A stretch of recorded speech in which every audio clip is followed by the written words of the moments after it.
ಆತ್ಮೀಯ ಸ್ನೇಹಿತರೆ, ತಮಗೆಲ್ಲ ಅಥರ್ವ ಯೂಟ್ಯೂಬ್ ಚಾನಲ್ಗೆ ಸ್ವಾಗತ. ಸ್ನೇಹಿತರೆ, ಯಾರಾದರೂ ಮೊದಲ ಬಾರಿಗೆ ನಮ್ಮ ಯೂಟ್ಯೂಬ್ ಚಾನಲ್ಗೆ ಭೇಟಿ ನೀಡ್ತಾ ಇದ್ದರೆ ಸಬ್ಸ್ಕ್ರೈಬ್ ಮಾಡ್ಕೊಳ್ಳೋದನ್ನು ಮರಿಬೇಡಿ ಸ್ನೇಹಿತರೆ. ಅದೇ ರೀತಿಯಾಗಿ ಈ ವಿಡಿಯೋಗಳು ನಿಮಗೆ ಇಷ್ಟ ಆಗ್ತಾ ಬಂದರೆ ಲೈಕ್ ಕೊಡ್ತಾ ಬನ್ನಿ ಸ್ನೇಹಿತರೆ.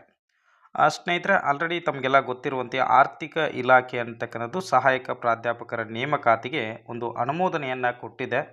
ಮುಂಬರುವಂತಹ ದಿನಮಾನಗಳಲ್ಲಿ ಒಂದು ಸಹಾಯಕ ಪ್ರಾಧ್ಯಾಪಕರ ನೇಮಕಾತಿ ಅಂತಕ್ಕಂಥದ್ದು ನಡೆಯುವಂತಹ ಸಾಧ್ಯತೆಗಳು ಇದೆ ಸ್ನೇಹಿತರೆ. ಅನುಮೋದನೆ ಕೊಟ್ಟ ನಂತರ ಆಲ್ಮೋಸ್ಟ್ ಒಂದು ತಿಂಗಳಲ್ಲಿ ನೋಟಿಫಿಕೇಶನ್ ಆಗ್ತದೆ ಅನ್ನುವಂತಹ ಭರವಸೆಯಲ್ಲಿ ಯಾರೂ ಕೂಡ ಇರಬೇಡ್ರಿ. 2021ರಲ್ಲಿ PU ಕಾಲೇಜ್ ನೇಮಕಾತಿಗೆ ಅನುಮತಿ ಅಂತಕ್ಕಂಥದ್ದು ಕೊಟ್ಟಿದೆ. ಆಲ್ರೆಡಿ 2026 ಚಾಲ್ತಿಯಲ್ಲಿದೆ ಸ್ನೇಹಿತರೆ. ಯಾವುದೇ ರೀತಿಯ ನೇಮಕಾತಿ ಅಂತಕ್ಕಂಥದ್ದು ಮಾಡ್ತಾ ಇಲ್ಲ. ಓಕೆನಾ. ಒಟ್ಟಿನಲ್ಲಿ ನಿಮ್ಮ ಒಂದು ಓದು ಅಂತಕ್ಕಂಥದ್ದು ನಿರಂತರವಾಗಿರಬೇಕು. ನಿನ್ನೆ ದಿನ ನಾನು ಈ ಒಂದು ಆರ್ಥಿಕ ಇಲಾಖೆಯ ಅನುಮೋದನೆ ಕೊಟ್ಟಿದೆ ಅಂತ ಹೇಳಿದ ತಕ್ಷಣ ಆಲ್ಮೋಸ್ಟ್ ಸುಮಾರು ಜನ ಕೇಳ್ತಾ ಇದ್ರಿ, ಸಹಾಯಕ ಪ್ರಾಧ್ಯಾಪಕರ ನೇಮಕಾತಿಗೆ ಸಂಬಂಧಪಟ್ಟಂತೆ ಪಠ್ಯಕ್ರಮ ಯಾವ ರೀತಿಯಾಗಿರ್ತದೆ ಅಂತೇಳಿ.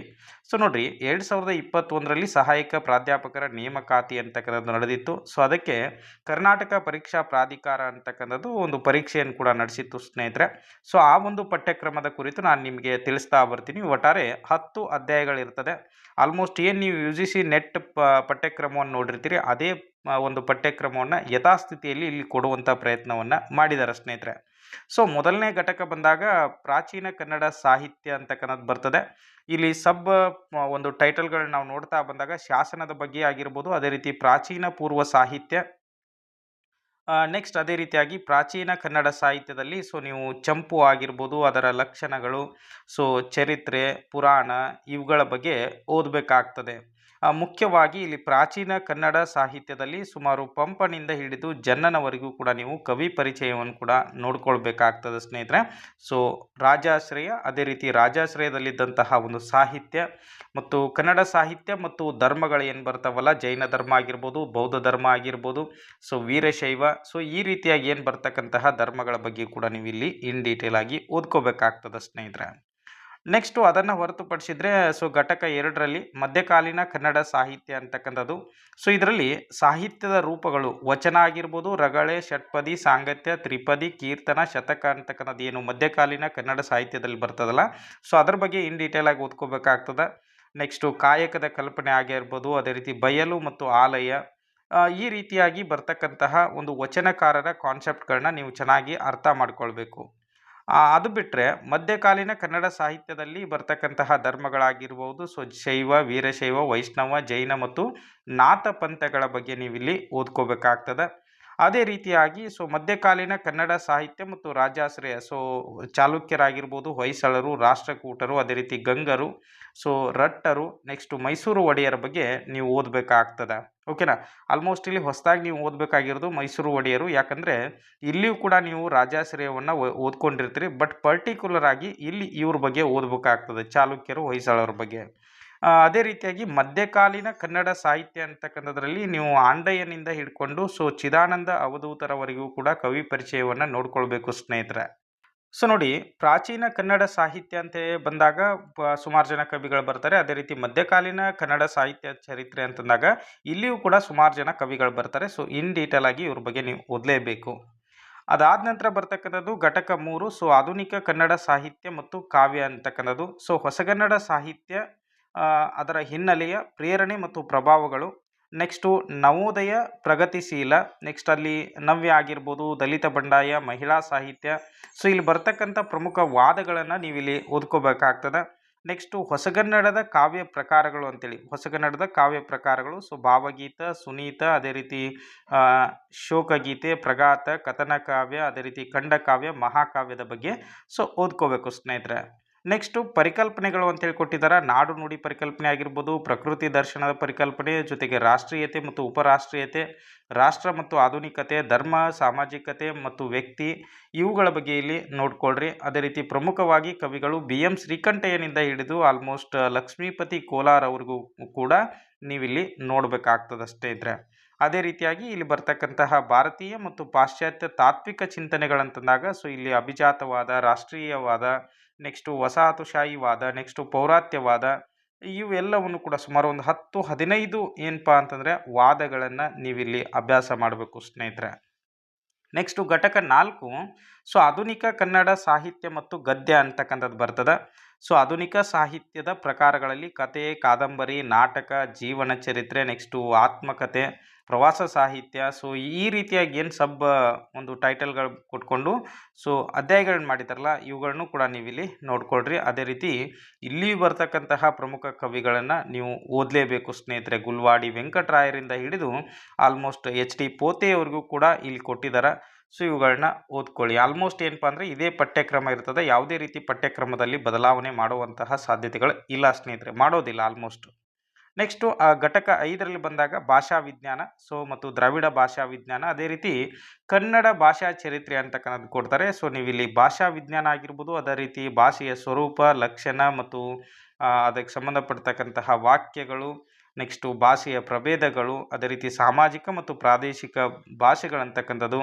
ಓಕೆನಾ. ಇಲ್ಲಿ ಶಬ್ದಮಣಿ ದರ್ಪಣ ಯಾವ ರೀತಿಯಾಗಿ ಭಾಷೆಗೆ ಸಂಬಂಧಪಡ್ತದೆ, ಧ್ವನಿಮ ಆಗಿರ್ಬೋದು, ಆಕೃತಿಮ ಆಗಿರ್ಬೋದು, ನೆಕ್ಸ್ಟು ದ್ರಾವಿಡ ಭಾಷಾ ವಿಜ್ಞಾನ ಆಗಿರ್ಬೋದು, ನೆಕ್ಸ್ಟು ದ್ರಾವಿಡ ಆಕೃತಿಮಗಳ ಅಧ್ಯಯನ ಆಗಿರ್ಬೋದು, ಇವುಗಳ ಬಗ್ಗೆ ನೀವು ಇನ್ ಡೀಟೇಲ್ ಆಗಿ ನೋಡ್ಕೊಳ್ಬೇಕಾಗ್ತದೆ ಸ್ನೇಹಿತರೆ. ನೆಕ್ಸ್ಟ್ ಬಂದಾಗ ಕನ್ನಡ ಭಾಷಾ ಚರಿತ್ರೆಯ ಉಗಮ, ವಿಕಾಸ ಮತ್ತು ಪ್ರಾಚೀನತೆ ಆಗಿರ್ಬೋದು, ಅದೇ ರೀತಿಯಾಗಿ ಕನ್ನಡ ಭಾಷೆಯ ರಚನೆ ಮತ್ತು ಧ್ವನಿಮ, ಆಕೃತಿಮಗಳ ಬಗ್ಗೆ, ಲಿಂಗ ವಿವಕ್ಷ ಪ್ರತ್ಯಯ, ಅದೇ ರೀತಿ ಆಕೃತಿಮಗಳ ಸ್ವರೂಪ, ನೆಕ್ಸ್ಟು ಮಹತ್ ಮತ್ತು ಅಮಹತ್ ಲಿಂಗದ ಬಗ್ಗೆ ನೀವು ಓದಬೇಕು. ಹೌದಾ, ಸುಮಾರಿದೆ, ನೀವು ಎಲ್ಲವನ್ನೂ ಕೂಡ ಇಲ್ಲಿ ಕವರ್ ಮಾಡ್ತಾ ಹೋಗಬೇಕು ಸ್ನೇಹಿತರೆ. ಆಲ್ಮೋಸ್ಟ್ ಒನ್ ಟೈಮ್ ನೀವು ಸಿಲೆಬಸನ್ನು ಓದಲೇಬೇಕಾಗ್ತದೆ. ಘಟಕ 6ರಲ್ಲಿ ಬಂದಾಗ ಛಂದಸ್ಸು ಮತ್ತು ಗ್ರಂಥ ಸಂಪಾದನೆ ಅಂತಕ್ಕಂಥದ್ದು ಬರ್ತದೆ. ಛಂದಸ್ಸಿನ ಬಗ್ಗೆ ಮತ್ತು ಅದೇ ರೀತಿ ಗ್ರಂಥ ಸಂಪಾದನೆಯ ಬಗ್ಗೆ ನೀವು ಇನ್ ಡೀಟೇಲ್ ಆಗಿ ಓದ್ಕೋಬೇಕು. ಅದೇ ರೀತಿ ಇಲ್ಲಿ ಬರುವಂತಹ ಏನು ಗ್ರಂಥ ಸಂಪಾದನಾಕಾರರಿದ್ದಾರಲ್ಲ ಇವರಂತರೂ ವೆರಿ ವೆರಿ ಇಂಪಾರ್ಟೆಂಟ್ ನೋಡ್ರಿ. ಇಲ್ಲಿ ಬರ್ತಕ್ಕಂತಹ ಏನು ಗ್ರಂಥ ಸಂಪಾದನಾಕಾರರಿದ್ದಾರೆ ಅವರಂತರೂ ವೆರಿ ವೆರಿ ಇಂಪಾರ್ಟೆಂಟ್. ಸ್ವಲ್ಪ ಇವರನ್ನು ಕೂಡ ನೀವು ನೋಡ್ಕೊಳ್ರಿ.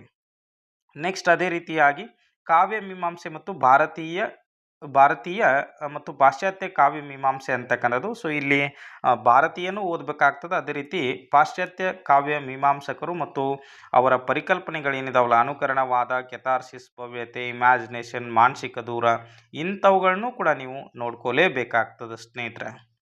ನೆಕ್ಸ್ಟು ಕನ್ನಡ ಮೀಮಾಂಸೆ ಅಂಥೇಳಿ ಒಂದು ಹೊಸ ಕಾನ್ಸೆಪ್ಟ್ ಇದೆ. ಸೊ ಇದನ್ನು ಕೂಡ ನೀವು ನೋಡ್ಕೊಳ್ರಿ. ಆಲ್ಮೋಸ್ಟ್ ಇದು NET ಇರ್ತಕ್ಕಂಥದ್ದು. ಇಲ್ಲಿ ರಾಷ್ಟ್ರೀಯವಾದ, ಜಾಗತೀಕರಣ, ನಿರ್ವಸಾತೀಕರಣ, ಸೊ ಇಂತಹ ಕಾನ್ಸೆಪ್ಟ್ಗಳನ್ನ ನೀವು ಇಲ್ಲಿ ನೀಟಾಗಿ ಕವರ್ ಮಾಡ್ಕೊಳ್ಬೇಕು ಸ್ನೇಹಿತರೆ. ಅದೇ ರೀತಿಯಾಗಿ ನಾವಿಲ್ಲಿ ಮುಂದೆ ನೋಡ್ತಾ ಬಂದಾಗ ಸೊ ಜಾನಪದ ಅಧ್ಯಯನ ಅಂತಕ್ಕಂಥದ್ದು, ಜಾನಪದದ ಪರಿಕಲ್ಪನೆ, ಅದೇ ರೀತಿ ಜಾನಪದ ಅಧ್ಯಯನದ ಇತಿಹಾಸ, ನೆಕ್ಸ್ಟು ಜಾನಪದ ಸಿದ್ಧಾಂತಗಳು. ಇಲ್ಲಿಯೂ ಕೂಡ ಸುಮಾರು ಒಂದು 10 ಏನಾಗ್ತವೆ ಅಂದರೆ ಸಿದ್ಧಾಂತಗಳು ಬರ್ತವೆ. ಆ ಸಿದ್ಧಾಂತಗಳ ಪ್ರತಿಪಾದಕರು ಯಾರು, ನೆಕ್ಸ್ಟು ಆ ಸಿದ್ಧಾಂತ ಏನಂತ ತಿಳಿಸ್ತದೆ, ಇಂಥವೆಲ್ಲವನ್ನು ಕೂಡ ನೀವು ನೋಡ್ಕೊಳ್ಳಿ ಸ್ನೇಹಿತರೆ. ನೆಕ್ಸ್ಟು ಕ್ಷೇತ್ರ ಕಾರ್ಯ ಪರಿಕಲ್ಪನೆಗಳಂತಕ್ಕಂಥದ್ದು ಬರ್ತದೆ. ಸೊ ಇದು ಇಂಪಾರ್ಟೆಂಟ್ ಆಗ್ತದೆ. ಆಲ್ಮೋಸ್ಟ್ ಇತ್ತೀಚೆಗೆ NET ಎಕ್ಸಾಮಲ್ಲಿ ಇದ್ರ ಮೇಲೆ ಪ್ರಶ್ನೆಗಳು ಹೆಚ್ಚಾಗಿ ಬರ್ತಾ ಇದ್ದಾವೆ. ಸೊ ನೋಡ್ಕೊಳ್ರಿ. ಅದೇ ರೀತಿ ಜನಪದ ಮಹಾಕಾವ್ಯಗಳು ನಿಮ್ಗೆ ಆಲ್ಮೋಸ್ಟ್ ಗೊತ್ತಿರುವಂತೆ ಮಲೆ ಮಹದೇಶ್ವರ, ಮಂಟೇಸ್ವಾಮಿ ಜುಂಜಪ್ಪ, ನೆಕ್ಸ್ಟು ಕೋಟಿ ಚೆನ್ನಯ್ಯ, ಅದೇ ರೀತಿ ಸಿರಿಕಾವ್ಯ ಅಂತಕ್ಕಂಥ ಬರ್ತವೆ, ನೋಡ್ಕೊಳ್ರಿ. ನೆಕ್ಸ್ಟ್ ಅದೇ ರೀತಿಯಾಗಿ ಜನಪದ ಕಥೆಗಳು ಮತ್ತು ಜನಪದ ಕಥನ ಗೀತೆಗಳು, ಜನಪದ ಗೀತೆಗಳು, ಲಾವಣಿಗಳು, ಒಗಟುಗಳು, ಗಾದೆಗಳ ಬಗ್ಗೆ ಗೊತ್ತಿರಲಿ. ಅದೇ ರೀತಿ ಜನಪದ ಪ್ರದರ್ಶನ ಕಲೆಗಳಂತೇಳಿ ಒಂದು ಕಾನ್ಸೆಪ್ಟ್ ಬರ್ತದೆ. ಸೊ ಅದರ ಬಗ್ಗೆನೂ ಕೂಡ ಗೊತ್ತಿರಬೇಕು. ನೆಕ್ಸ್ಟು ವೃತ್ತಿ ಗಾಯಕರು, ಕೇವಲ ಇಲ್ಲಿ 3 ಜನ ಕೊಟ್ಟಿದ್ದಾರೆ. ಇವರು 3 ಜನದ ಬಗ್ಗೆ ಯಾರು ಕೂಡ ನೀವು ಇನ್ ಡೀಟೇಲ್ ಆಗಿ ಓದಲೇಬೇಕು ಸ್ನೇಹಿತರೆ, ವೃತ್ತಿ ಗಾಯಕರು. ನೆಕ್ಸ್ಟು ಜನಪದ ಸಂಶೋಧಕರ ಬಗ್ಗೆ ಇಲ್ಲಿ ಓದ್ಕೊಳ್ರಿ. ಆಲ್ಮೋಸ್ಟ್ ದೇಶೀಯ ಮತ್ತು ವಿದೇಶೀಯ, ಇಲ್ಲಿ ದೇಶೀಯ ಸಂಶೋಧಕರ ಬಗ್ಗೆ ಕೊಟ್ಟಿದ್ದಾರೆ, ವಿದೇಶೀಯ ಸಂಶೋಧಕರ ಬಗ್ಗೆ ಕೂಡ ನೀವು ಸ್ವಲ್ಪ ಐಡಿಯಾ ಇರಲಿ ಸ್ನೇಹಿತರೆ. ನೆಕ್ಸ್ಟು ಘಟಕ 9 ಬಂದಾಗ ಕನ್ನಡ ಸಂಶೋಧನೆ, ಸಾಹಿತ್ಯ ವಿಮರ್ಶೆ ಮತ್ತು ಸಾಂಸ್ಕೃತಿಕ ಅಧ್ಯಯನ ಅಂತಕ್ಕಂಥ ಕಾನ್ಸೆಪ್ಟ್ ಅದ. ಸೊ ಇದು ಕೂಡ ತುಂಬ ಮುಖ್ಯವಾಗಿರ್ತಕ್ಕಂಥದ್ದು ಮತ್ತು ಪ್ರಶ್ನೆ ಆಗ್ತಕ್ಕಂಥದ್ದು. ಯಾಕಂದರೆ ಪ್ರಮುಖ ಸಂಶೋಧಕರ ಮೇಲೆ 1 ಇಲ್ಲ 2 ಪ್ರಶ್ನೆಗಳನ್ನ ಮಾಡಿರ್ತಾರೆ. ಅದು ಯಾರ ಮೇಲೆ ಕೇಳ್ತಾರೆ ಗೊತ್ತಿರೋದಿಲ್ಲ ಸ್ನೇಹಿತರೆ. ಸೊ ಆ ಒಂದು ದೃಷ್ಟಿಕೋನದಿಂದ ಇವರೆಲ್ಲರ ಮೇಲೆಯೂ ಕೂಡ ನೀವು ಏನು ಮಾಡಬೇಕು ಅಂತಂದರೆ ಒಂದು ಕಣ್ಣು ಹಾಯಿಸ್ತಾನೇ ಇರಬೇಕು. ಓಕೆನಾ. ನೆಕ್ಸ್ಟು ಸಾಹಿತ್ಯ ವಿಮರ್ಶೆ ಅಂತಕ್ಕಂಥದ್ದು, ಈ ವಿಮರ್ಶೆಯ ಬಗ್ಗೆ ಅಂತೂ ನೀವು ಓದ್ಕೊಳ್ರಿ. ಹೌದಾ, ಇಲ್ಲಿ ಬರ್ತಕ್ಕಂಥ ಮನೋವೈಜ್ಞಾನಿಕ ಇಂದ ಹಿಡಿದು ಆಲ್ಮೋಸ್ಟ್ ಪರಿಸರವಾದಿ ವಿಮರ್ಶೆಯವರೆಗೂ ಕೂಡ ನೀವಿಲ್ಲಿ ಓದಲೇಬೇಕು ಸ್ನೇಹಿತರೆ. ಇಲ್ಲಿ ಬರುವಂತಹ ಪ್ರಮುಖ ವಿಮರ್ಶಕರು ಆಲ್ಮೋಸ್ಟ್ ಇಲ್ಲಿ ದೇಶೀಯ ವಿಮರ್ಶಕರ ಬಗ್ಗೆ ಕೊಟ್ಟಿದ್ದಾರೆ. ಅದನ್ನು ಹೊರತುಪಡಿಸಿದರೆ ಇಲ್ಲಿ ನೀವು ವಿದೇಶಿ ವಿಮರ್ಶಕರು ಯಾರ್ಯಾರು ಬರ್ತಾರಲ್ಲ ಅವ್ರನ್ನೂ ಕೂಡ ನೋಡಬೇಕು. ನೆಕ್ಸ್ಟು ಸಾಂಸ್ಕೃತಿಕ ಅಧ್ಯಯನ ಅಂತಕ್ಕಂಥ ಒಂದು ಕಾನ್ಸೆಪ್ಟ್ ಅದ. ಇಲ್ಲಿ ಎಡ್ವರ್ಡ್ ಸೈದು, ಗೂಗಿ ವಾನ್ ತಿಯಾಂಗು, ಫುಕೋ ಆಗಿರ್ಬೋದು, ಅದೇ ರೀತಿ ಡೆರಿಡಾ, ಗ್ರಾಮ್ಸಿ ಅಂತಕ್ಕಂಥವ್ರು ಬರ್ತಾರೆ. ಇವ್ರ ಬಗ್ಗೆ ನೋಡ್ಕೊಳ್ಳಿ ಸ್ನೇಹಿತರೆ. ನೆಕ್ಸ್ಟು ಘಟಕ 10ರಲ್ಲಿ ಬಂದಾಗ ತೌಲನಿಕ ಮತ್ತು ಅನುವಾದ ಸಾಹಿತ್ಯ ಅಂತಕ್ಕಂಥದ್ದು ಬರ್ತದೆ. ಸೊ ಈ ತೌಲನಿಕ ಮತ್ತು ಅನುವಾದ ಸಾಹಿತ್ಯದ ಬಗ್ಗೆ ಕೂಡ ನೀವು ನೀಟಾಗಿ ಓದ್ಕೋಬೇಕು. ಯಾಕಂದರೆ ಆಲ್ಮೋಸ್ಟ್ ಏನಪ್ಪ ಅಂತಂದರೆ ಮೊನ್ನೆ ದಿನ ನೀವು NET ಪರೀಕ್ಷೆಯನ್ನು ಬರೆದಂಥ ಸಂದರ್ಭದಲ್ಲಿ ಸೊ ಬೇಂದ್ರೆಯವರ ಅನುವಾದ ಸಾಹಿತ್ಯದ ಮೇಲೆ ಪ್ರಶ್ನೆಯನ್ನು ಮಾಡಿದರು. ಓಕೆನಾ. ಸೊ ಆಲ್ಮೋಸ್ಟ್ ಇಲ್ಲಿ ಅನುವಾದಕರಂತೇಳಿ ಕೊಟ್ಟಂತಹ ಒಂದು ಏನಿದೆಯಲ್ಲ ಸಿಲಾಬಸ್ ಇದೆ, ಈ ಸಿಲಾಬಸಲ್ಲಿ ಏನಪ್ಪ ಅಂತಂದರೆ ಬೇಂದ್ರೆಯವ್ರ ಬಗ್ಗೆ ಇಲ್ಲವೇ ಇಲ್ಲ. ಹೌದಾ. ಸಿಲಾಬಸನ್ನು ಹೊರತುಪಡಿಸಿ ಏನು ಮಾಡ್ಬೋದು ಅಂತಂದರೆ ಕೇಳ್ಬೋದು. ನೀವು ಅನುವಾದಕರು ಅಂತಂದಾಗ ಇವ್ರ ಬಗ್ಗೆ ನೀಟಾಗಿ ಓದ್ಕೊಳ್ತೀರಿ. ಹೌದಾ. ಸೊ ಹಾಗಾದರೆ ಇಲ್ಲಿ ಬೇಂದ್ರೆಯವ್ರ ಬಗ್ಗೆ ಇಲ್ಲವೇ ಇಲ್ಲಲ್ಲ. ಹೌದಾ. ಸೊ ಪ್ರಶ್ನೆ ಕೇಳ್ತಾರೆ ಸ್ನೇಹಿತರೆ. ಸೊ ಹಾಗಾಗಿ ಅನುವಾದ ಕೃತಿಗಳಾಗಿರ್ಬೋದು, ಅನುವಾದಕರ ಬಗ್ಗೆ ನೀವು ನೀಟಾಗಿ ಇಲ್ಲಿ ಓದ್ಕೊಳ್ಬೇಕಾಗ್ತದೆ. ಓಕೆನಾ.